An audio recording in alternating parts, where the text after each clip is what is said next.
Mes chers amis, bienvenue dans cette salle Colette Besson et dans ce contexte évidemment très particulier. Nous aurions pu, la question s'est posée, les Courcouronnais nous ont appelés pour nous interroger, nous aurions pu annuler cette cérémonie.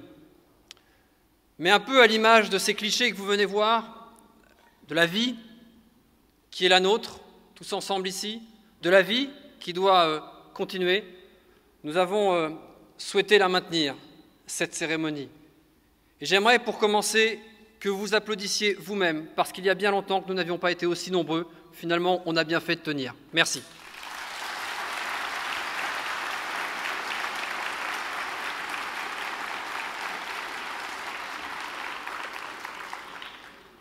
Mes chers amis, j'aimerais également qu'on applaudisse très fortement, puisqu'il est à l'origine de ce diaporama, un jeune de notre commune, Dorian Masson, et son équipe de Purple Productions, qui nous a offert gracieusement ce petit film. On peut l'applaudir, il est parmi nous.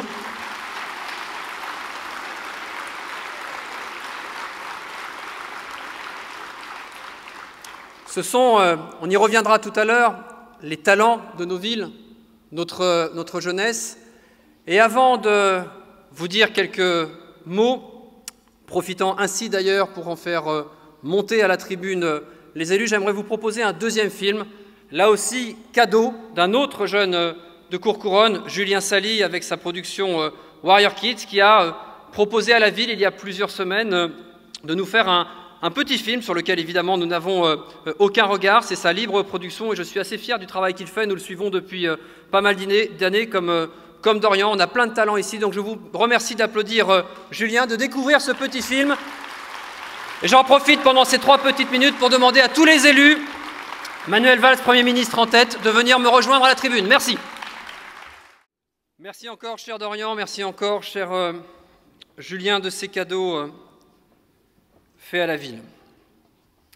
Monsieur le Premier ministre, monsieur le sénateur, monsieur le député, madame et monsieur les conseillers généraux, monsieur le préfet, mon cher Jean-Raymond Hugonnet, président de l'Union des maires de l'Essonne, qui nous fait une fois de plus l'amitié de sa visite, mesdames et messieurs tous les élus présents, et vous êtes nombreux dans la salle, beaucoup de maires, si je commence à les citer, je vais évidemment vexer toutes celles et ceux que je ne citerai pas, notamment des nouveaux maires, ceux-là, au moins pour 2 d'entre eux, des amis proches qui m'ont fait l'amitié d'être là, je voudrais les citer. D'abord, mon ami Jean-Marie Villain, nouveau maire de Viry-Châtillon, qui est parmi nous, et surtout parce qu'il est le symbole d'un renouveau politique en France, quelles que soient les couleurs, ce n'est pas le sujet, mais d'un renouveau particulièrement nécessaire. J'aimerais qu'on applaudisse notre ami Robin Reda, maire de Juvisy, à peine 22 ans.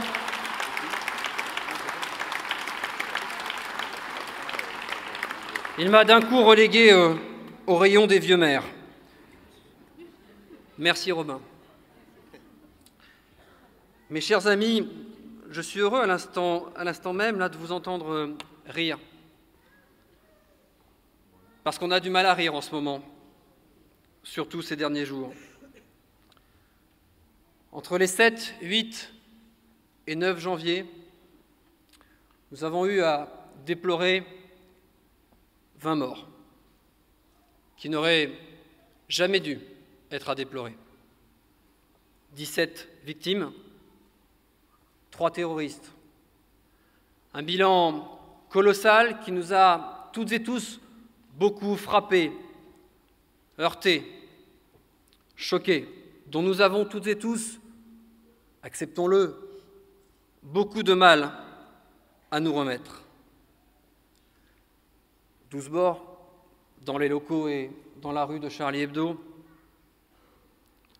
Une jeune policière municipale, stagiaire, non armée, abattue dans le dos. Et 4 hier, porte de Vincennes.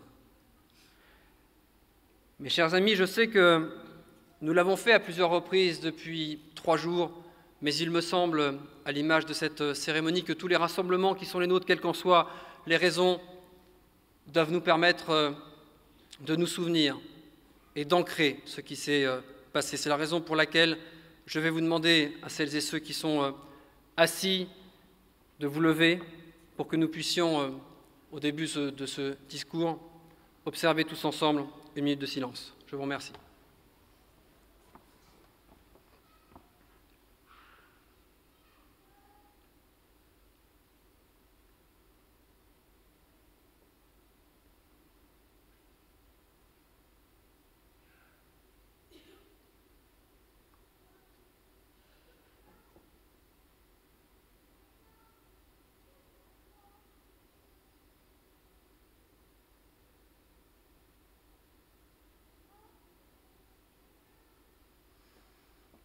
Merci.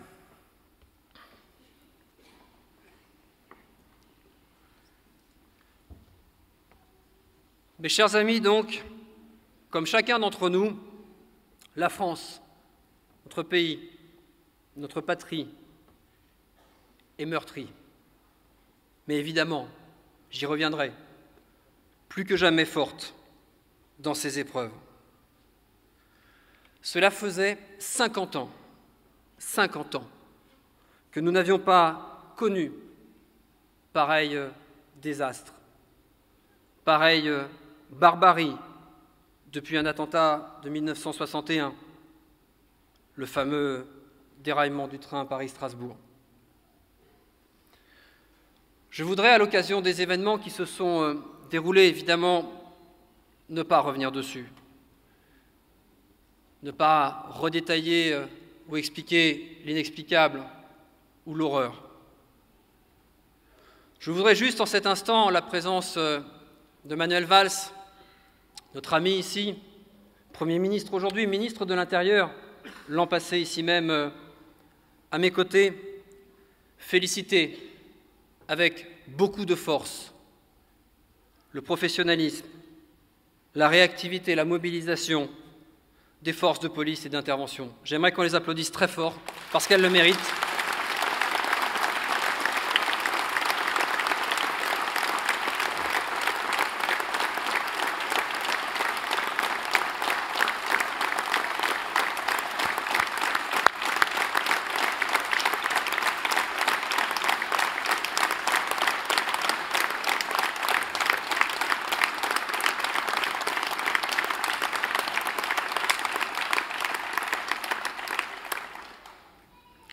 Merci pour elle.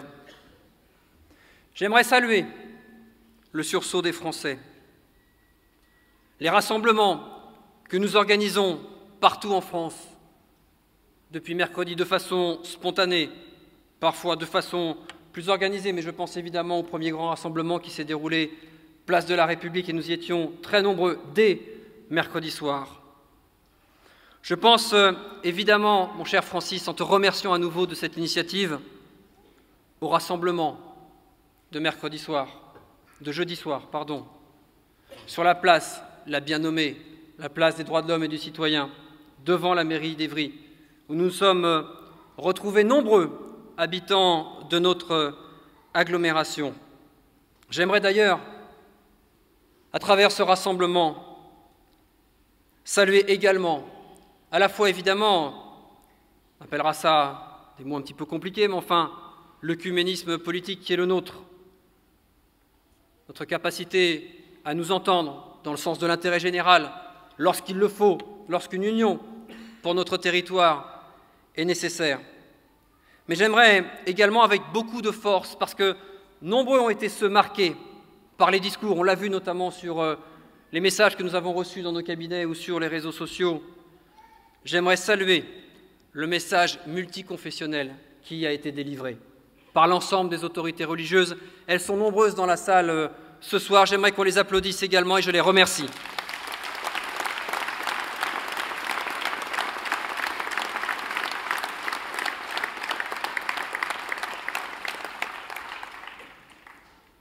J'aimerais également, mes chers amis, saluer ces professions à risque, mais vitales, ô combien vitales, à la démocratie, que sont à la fois les journalistes de France, mais partout dans le monde. Ils sont, et on l'a bien vu, dans la cible qu'ils étaient, l'un de nos symboles les plus forts de la liberté, et notamment, bien sûr, de la liberté d'expression. Et saluer également cette profession à risque, celle des policiers, celles et ceux, trop souvent décriés à mon goût, mais qui incarnent l'ordre public. Mes chers amis, il n'y a pas de liberté sans ordre public. La France, notre pays, est exposée depuis pas mal de temps déjà au terrorisme. Ce n'est pas un hasard. C'est parce que notre pays assume, historiquement depuis longtemps, ses responsabilités sur la scène internationale, son message et sa vocation universelle. La France, c'est un pays symbole de liberté depuis longtemps déjà. C'est la terre, rappelons-le, de la Déclaration des droits de l'homme et du citoyen.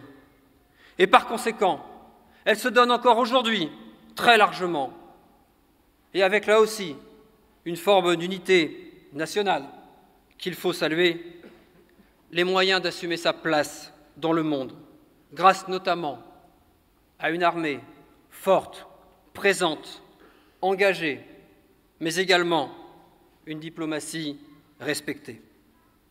Mes chers amis, on ne le sait peut-être pas suffisamment, mais nous avons aujourd'hui 8000 militaires français qui sont engagés sur des théâtres d'opérations extérieures, en Irak, dans la bande sahélienne, en Somalie, au Liban, en Centrafrique, parfois pour des missions de lutte contre le terrorisme, parfois pour des opérations de maintien de la paix.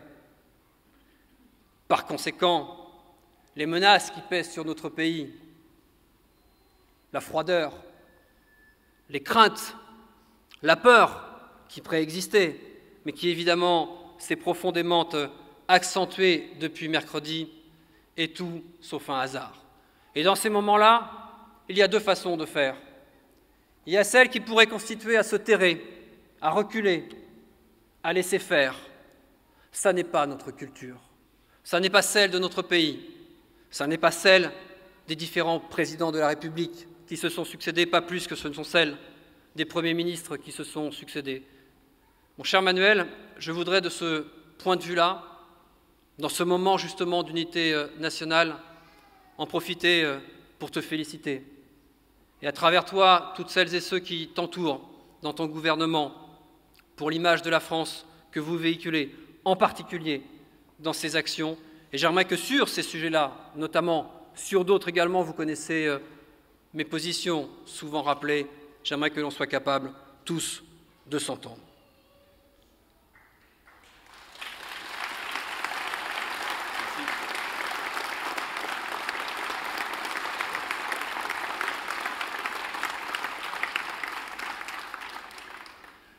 Mes chers amis, la mobilisation, ce que l'on appelle donc l'union nationale, je suis inquiet sur le fait que, finalement, elle ne dure pas. Et que, assez rapidement, pour tout un tas de raisons, parfois politiciennes, les polémiques, cette unité, peut-être un tout petit peu, j'y reviendrai de façade, ne finissent par s'effondrer trop vite. Et pour lutter contre cet effondrement, notamment sur des sujets forts comme la lutte que nous devons sans cesse mener contre le terrorisme, je vous invite nombreux à nous rejoindre demain, place de la République, à 15 h. On l'évoquait tout à l'heure avec le Premier ministre et avec Francis Choix, il y aura du monde. Le Premier ministre, ce matin, dans une déclaration très forte en mairie d'Évry, rappelait que la sécurité de chacun sera assurée, que chacun aura sa place à ce moment de mobilisation nationale. Je vous invite donc à nous y retrouver. Évidemment, vous savez comment c'est organisé en principe ces rassemblements. Il s'agit d'une marche qui est annoncée aujourd'hui de la place de la République à la place de la Nation. On se disait tout à l'heure qu'avec le monde qui sans doute sera présent demain, ce déplacement d'une place à l'autre sera sans doute rendu particulièrement difficile et que peut-être nous serons amenés à faire du surplace, mais on s'en fout. Si au moins, nous ne pouvons pas aller d'une place à l'autre, parce que nous sommes trop nombreux, parce que nous représentons toute la France dans ses diversités, alors nous aurons montré au monde entier, le Premier ministre rappelait ce matin que de nombreux chefs d'État seront là demain, nous allons montrer au monde entier ce qu'est véritablement la France.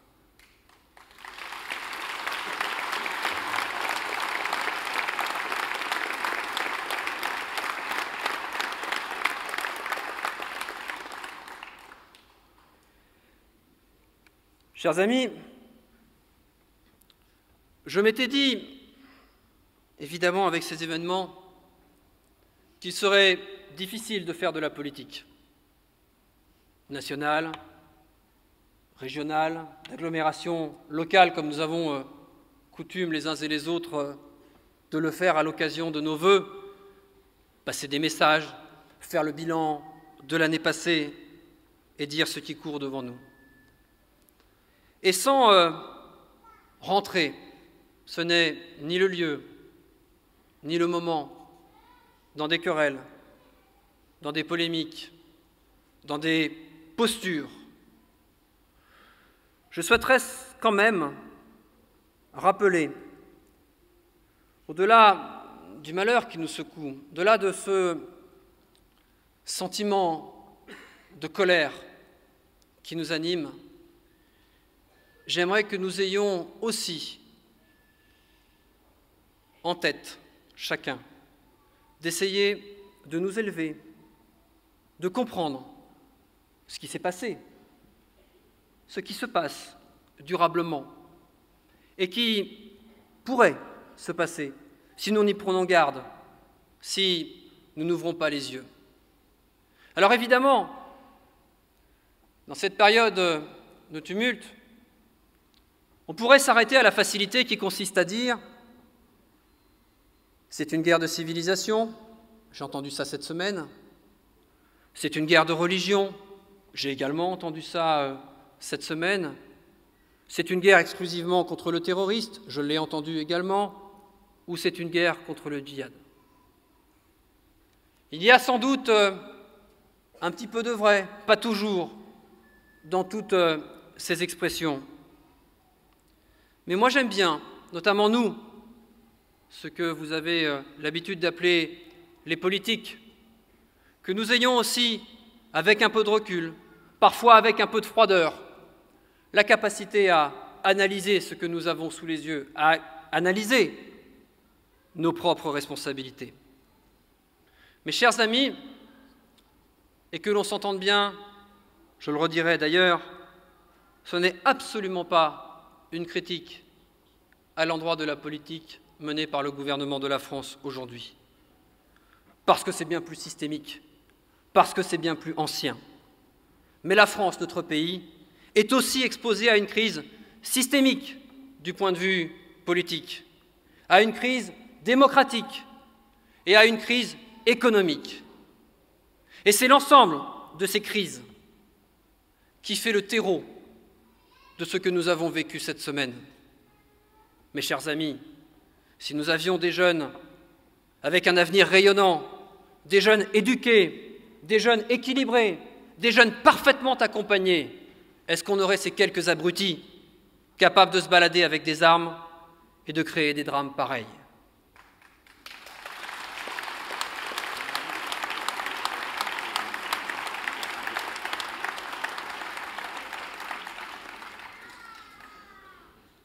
Nous avons été, mes chers amis, au XVIIIe siècle, considérés comme la première puissance mondiale.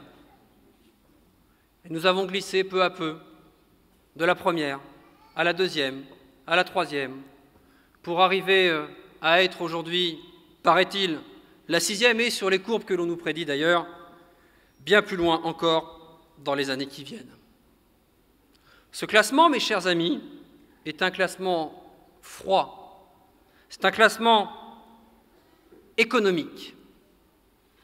Et si notre pays veut continuer à peser dans le concert des nations, Si la France veut continuer à diffuser ses valeurs universalistes, elle va être aussi obligée, il faut se l'entendre, elle va être aussi obligée de démontrer la validité de son modèle économique et social. Or, mes chers amis, ce qui s'est passé cette semaine n'est pas un hasard, ce n'est pas que la folie de quelques hommes, ce n'est pas que des questions de religion détournées dans des buts obscurs. Il faut un terreau pour que tout ceci pousse, s'enracine et gangrène. Et ce terreau fertile, mes chers amis, c'est une double faillite que connaît notre pays depuis longtemps. Je n'ai pas coutume d'être un décliniste, un pessimiste, mais enfin en même temps, regardons-nous collectivement dans un miroir. D'abord, et nous le savons bien dans ces quartiers, dans ces villes qui sont les nôtres, une faillite identitaire. Quand on voit la Marseillaise siffler, quand on voit des drapeaux français piétinés, on peut s'interroger. Qu'est-ce qui fait qu'une partie de la population, qu'est-ce qui peut faire qu'une partie de la jeunesse, que je ne pointe pas du doigt, parce que j'ai coutume de prendre mes responsabilités, qu'est-ce que nous avons fait à cette jeunesse ou à leurs parents pour qu'ils en arrivent là aujourd'hui? Je considère donc qu'il y a une faillite identitaire. Pourquoi, mes chers amis, ne sommes-nous pas collectivement davantage fiers d'être Français, excepté quand il nous arrive une catastrophe ou qu'on gagne une Coupe du Monde?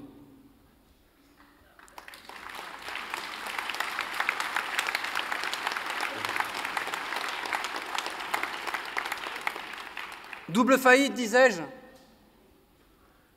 La seconde est incontestablement une faillite économique et sociale. 5 millions de chômeurs, des millions de pauvres, et j'en vois ici chaque année davantage. Des territoires reclus, et vous le savez tous, ce chiffre est sur les médias matin, midi et soir, 2 000 milliards de dettes publiques. Mes chers amis, et je sais que Manuel s'y emploie avec force, mais également dans la difficulté. La France doit retrouver un cap, et nous, les Français, pour y comprendre quelque chose, nous devons retrouver une boussole. Il y a plusieurs chantiers très forts qui ont été ouverts par ton gouvernement, mon cher Manuel. Je voulais te dire, dans les fonctions qui sont les miennes, maire de Courcouronnes, évidemment, depuis le 15 octobre, président de l'Association des maires d'Île-de-France, que je serai à tes côtés, aux côtés de tes ministres, pour accompagner la volonté de réforme, comme je serai à côté de quelque autre gouvernement, quelle qu'en soit la couleur politique, demain, dans un souci constant à la fois, évidemment, d'intérêt général, mais également de courage politique, parce que nous avons besoin de courage politique. Et de ce point de vue-là, évidemment, j'aurais pu être plus critique si nous avions la tête à faire de la politique, rentrer dans le détail. Mais qu'il s'agisse du pacte de responsabilité, dont j'ai le sentiment qu'il pèse trop fort sur nos communes, évidemment, mais dont la philosophie globale, j'y adhère complètement, qu'il s'agisse du pacte de responsabilité, qu'il s'agisse du projet de loi NOTRe, cette recomposition de nos institutions et de nos territoires. J'y adhère également, même si pour autant, qu'il s'agisse notamment des frontières actuelles de la région Île-de-France, je pense qu'on aurait peut-être pu faire autre chose. Mais le besoin de changement est là. Qu'il s'agisse de la loi MAPTAM, cette fameuse loi qui va faire que toutes et tous nous allons nous retrouver, sans en connaître encore forcément les contours, dans une agglomération bien plus grande l'année prochaine. Je dis, je redis que si je trouve le schéma actuel beaucoup trop large, à plus de 500 000 habitants, la nécessité pour nos territoires de se retrouver pour être plus forts est importante. Ces chantiers-là qui sont engagés, je veux le dire ici avec force, ils sont engagés à mon sens avec courage dans un contexte particulièrement difficile. Je serai donc là, en cas de besoin, pour dire évidemment, quand nous serons d'accord, appuyer, et puis dire avec d'autres, cher Jean-Raymond, quand de temps en temps, ça nous semble aller trop loin, pas complètement dans la bonne direction, ou en tout cas parfois un petit peu trop vite. Je le dis d'autant plus facilement, cher Manuel, toujours avec en arrière-pensée ce terreau fertile de l'absurde, la nécessité pour nous, les maires, de défendre le service public communal, de défendre le lien social, de défendre la proximité, d'avoir les moyens ici sur le terrain de gérer une difficulté sociétale, une difficulté sociale grandissante chaque année. Aucun des élus qui sont ici, aucun, mes chers amis, n'a vu depuis que nous sommes là des indicateurs s'inverser, des indicateurs s'améliorer. C'est ça notre réalité quotidienne. Et qui bouche les trous? Qui colmate? Qui fait office de rustine?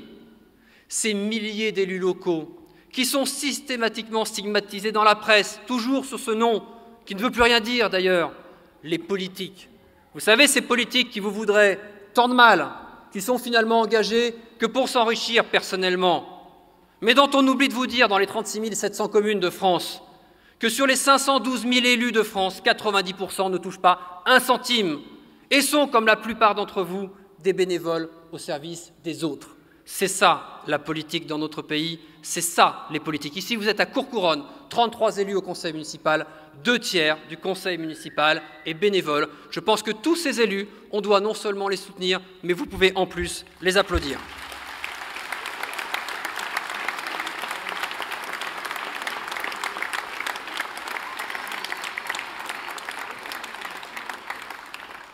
Mon cher Manuel, il n'est pas l'heure ici de décliner tout un tas de propositions, d'orientations, mais il me semble, au-delà des projets de loi qui sont ou adoptés, ou en cours de modification, ou en cours d'adoption, qu'il y a d'autres chantiers qu'il va nous falloir courageusement ouvrir. Celui de notre système démocratique, d'abord. Pardon de dire les choses avec brutalité, mais peut-être aussi avec un brin de lucidité. Nous en sommes à 5 républiques. Ces 5 républiques ont systématiquement été écrites, posées au lendemain d'une guerre. Quel est donc ce mal qui nous ronge et qui ne nous permettrait pas, dans un système démocratique apaisé, sans être passé par la guerre, de nous réformer en profondeur, de comprendre que le modèle de société a changé, de comprendre que le monde dans lequel nous vivons a complètement changé et que nos paradigmes, il faut complètement les faire évoluer. Ça, mes chers amis, je le dis ici à cette tribune depuis des années, ce n'est pas des affaires de gauche ou de droite. À la rigueur, si on veut continuer à cliver, à faire de la France une démocratie bipolaire, alors à ce moment-là, que l'on oppose les réformistes aux conservateurs, mais qu'on arrête avec des codes qui sont d'un autre nom et que vous, les concitoyens, les habitants qui votaient, avez depuis très très longtemps balayé. Mon cher Manuel, dans les chantiers, me semble-t-il, qui sont prioritaires, il y a, je le disais, le système démocratique, il y a notre système social et ses totems et ses modes de financement, et il y a enfin, vous le savez, chers amis courcouronnais, ici c'est une priorité absolue, il y a enfin la question de l'éducation. J'y reviens en boucle, inlassablement, parce que c'est la politique que nous appliquons sur ce territoire où la commune va même jusqu'à accompagner des enseignants pour les former à la nouvelle relation qu'ils doivent développer avec les parents pour ne pas prendre des gifles, parce qu'on en est là aujourd'hui au quotidien. Nous avons un travail sur l'éducation, des réformes à mener sur l'éducation qui dépassent le débat de l'éducation nationale, des syndicats, de toutes ces histoires dont on n'a que foutre. Il s'agit de savoir ce que nous offrons à nos enfants. Mes chers amis, ma génération, je suis né, pour ceux qui ne s'en souviennent pas, en 1972, à 1 an du choc pétrolier. Eh oui, je suis vachement plus jeune que toi, mon cher Manuel. À 1 an du choc pétrolier.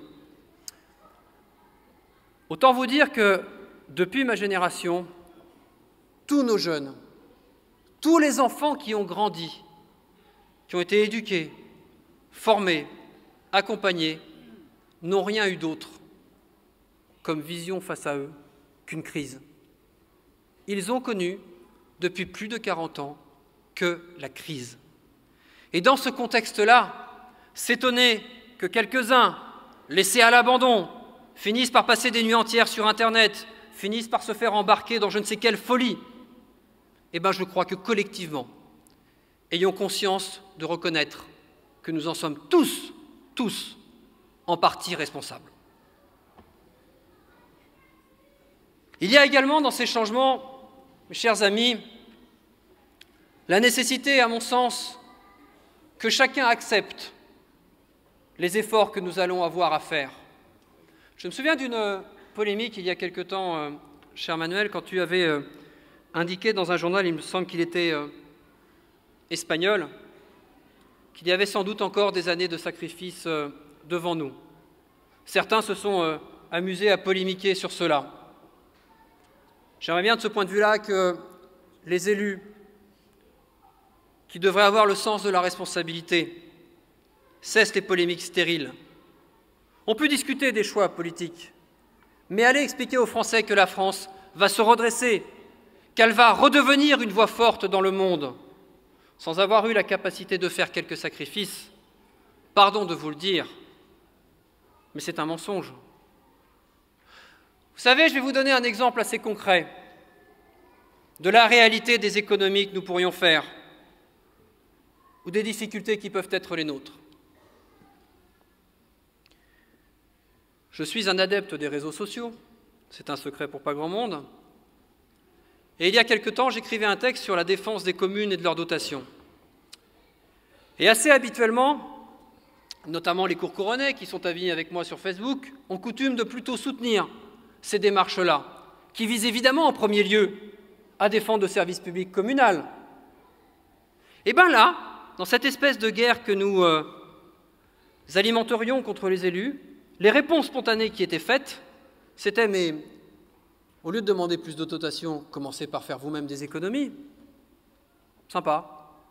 Est-ce que vous savez ce que c'est, les économies à faire sur une commune? Est-ce que vous êtes conscient que dans une ville comme Courcouronnes, par exemple, un Courcouronnais ne paye qu'un quart du ticket de cantine et que les 3/4 du ticket de cantine, il est payé par la collectivité dans son ensemble? J'entends des polémiques habituelles chaque année sur l'augmentation des tarifs dans les transports publics. Mais avons-nous conscience que nous avons les tarifs de transport public, non seulement les moins chers d'Europe, mais surtout que la part que vous payez sur le coût réel des transports est de très très loin la plus faible.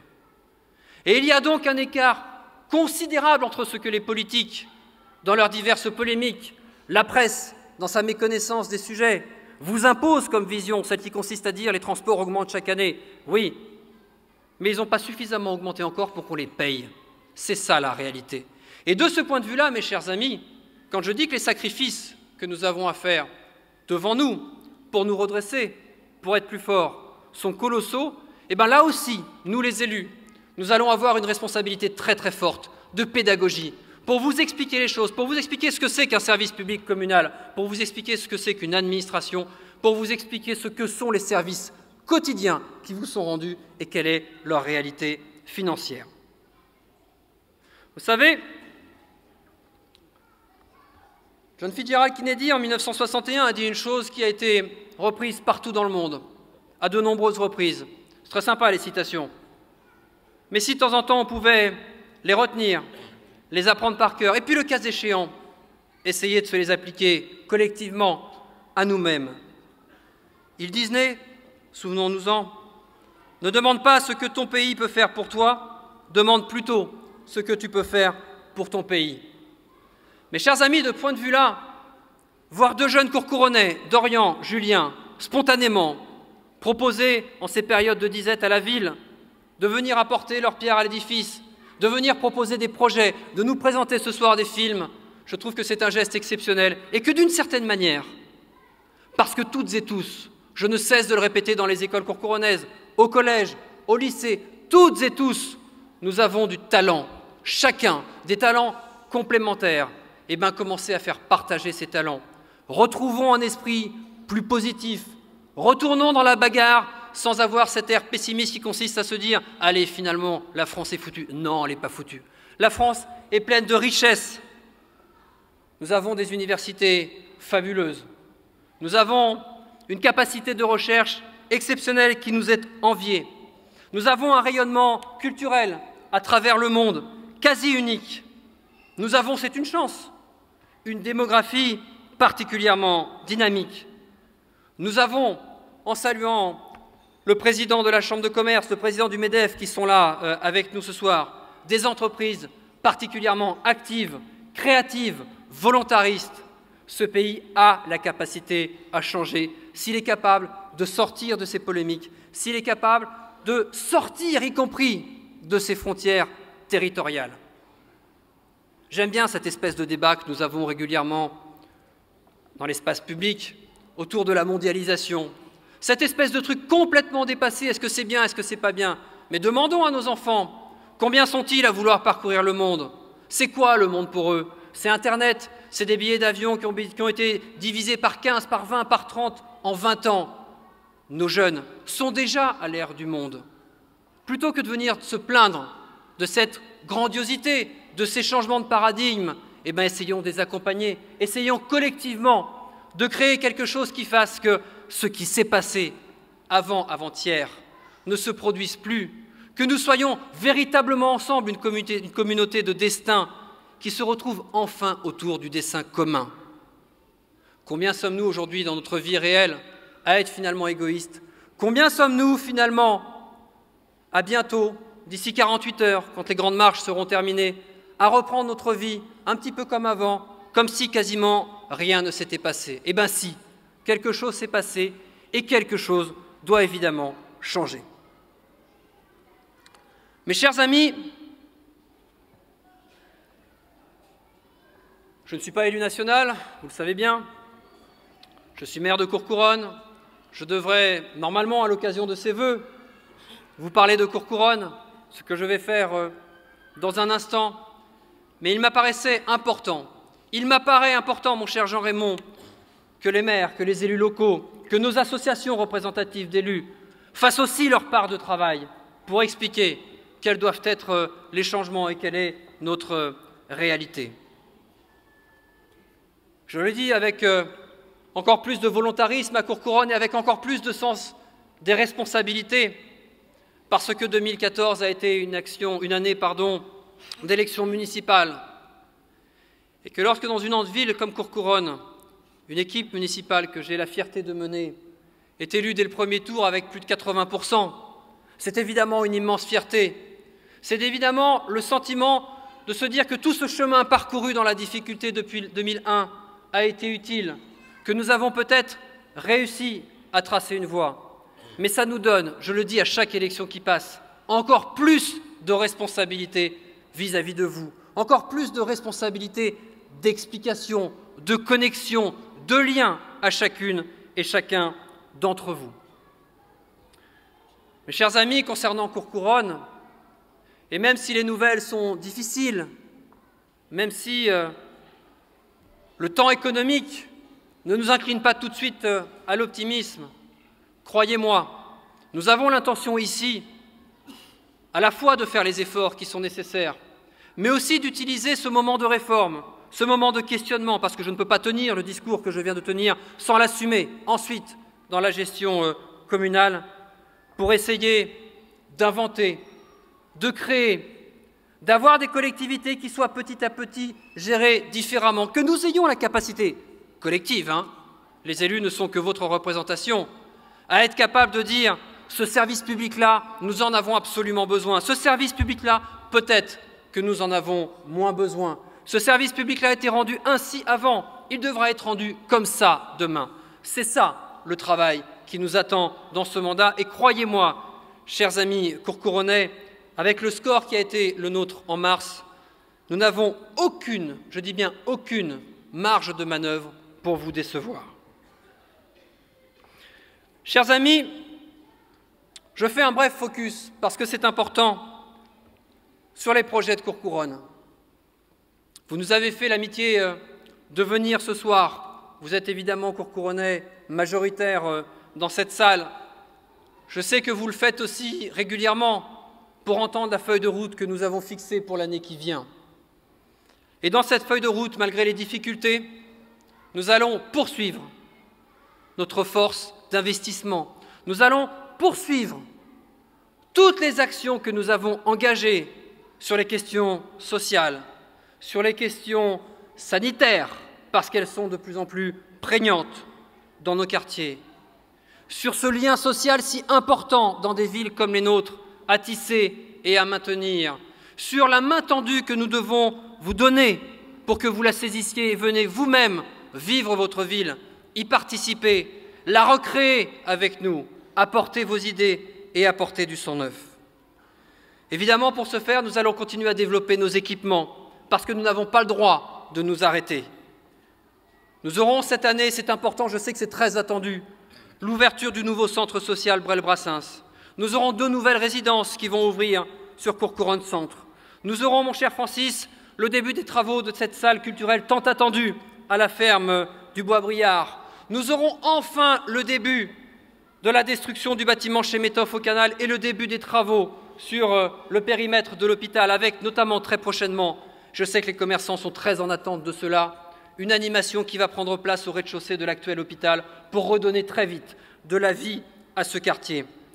Nous lancerons également enfin un projet, voyez l'importance de l'échelon local, alors même que ce n'est pas notre compétence, un projet de maison de santé pluridisciplinaire sur lequel nous travaillons avec l'agglomération et avec Francis, parce que nous perdons systématiquement des médecins dans nos quartiers et que les collectivités doivent se mobiliser, doivent même investir pour pouvoir, sur nos secteurs, accueillir des médecins.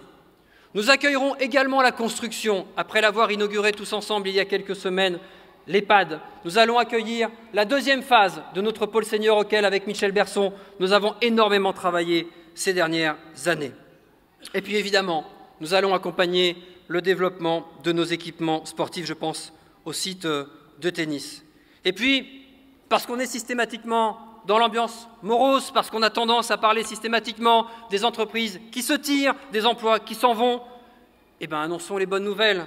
Accueillons à bras ouverts le nouveau siège social de Zenderakova. Accueillons à bras ouverts également l'arrivée de Michelet. L'arrivée, son directeur est ici, du siège départemental de RDF.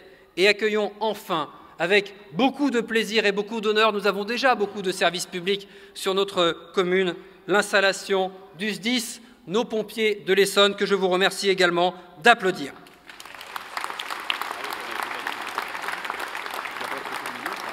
Oui.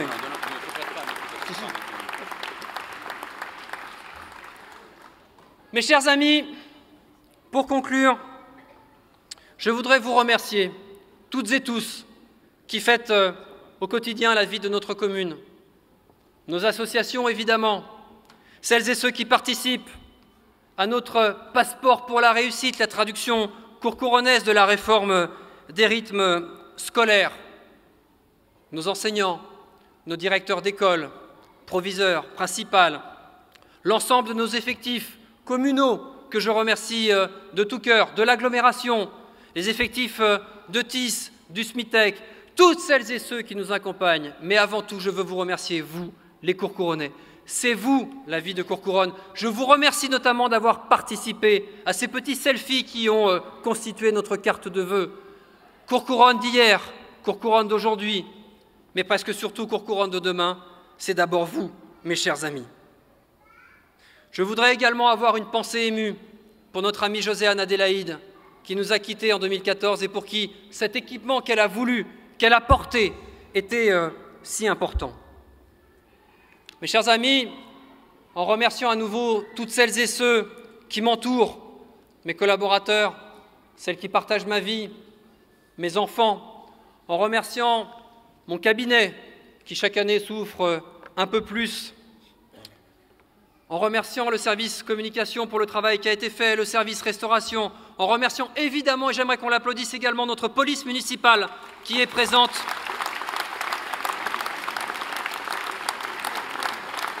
En remerciant notre service culturel, je me suis lancé dans un truc incroyable, forcément je vais en oublier.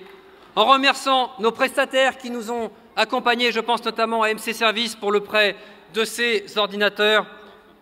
J'aimerais évidemment vous souhaiter, même si on n'a pas forcément le moral, il va falloir qu'on le retrouve, il va falloir qu'on se relève, qu'on se redresse, qu'on se souhaite collectivement une bonne année et que surtout, chacun ait conscience que cette année 2015, elle ne sera rien d'autre que ce que collectivement nous en ferons. Mes chers amis, merci.